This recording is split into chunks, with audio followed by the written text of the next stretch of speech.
මම MG අජන්ත පොරෝගම දිස්ත්‍රික්කයේ ගාල්ල දිස්ත්‍රික්කයේ පොරෝගම ඉඳලා ආවේ. මම බස් එකක් ගන්න හිතුවා. මම මුලින් වෑන් එකක වැඩ කරේ. වෑන් එකක් දීුවා. ඉස්කෝල ළමයි මේ අදින්නේ.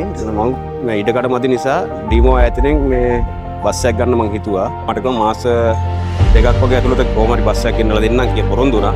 ඒ වගේ මට ඉක්මනින් බස් එක ලැබුණා. මට ලොකු සතුටක් දැනෙනවා ඇත්තටම. මේ වෙනකොට මොකද මම බලාපොරොත්තු වෙන්නේ නැහැ මේ වගේ මාස දෙකක් වගේ ඇතුළත මට ඉක්මනින් මේ වගේ දෙයක් ලැබෙයි කියලා මම බලාපොරොත්තු වෙන්නේ නැහැ. නමුත් මට ඉක්මනින් මේක ලැබීම පිළිබඳ ඩීමෝ ආයතනෙම බොහොම ස්තුතිවන්තයි.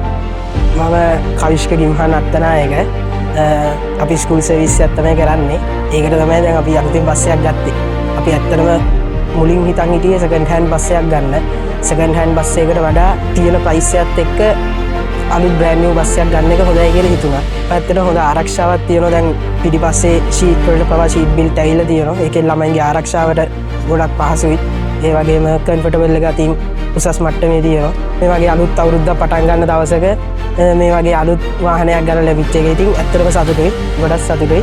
මම තුෂාන් චතුරංග ලියනගේ මම කරන්නේ ලංව සිමෙන්ති බෙදා හැරීම මාතර දිස්ත්‍රික්කය. 18 කියන්නේ 10 wheel ට්‍රැක්ටර් එකක්. සිබිද්දි බෑග් 600ක් ඒ කියන්නේ ටොන් 30ක් මේ ලෝකයේ පටවන්න පුළුවන්. කඳු සහිත පැති වලට වඩාත්ම මේ වාහනේ උචිතයි.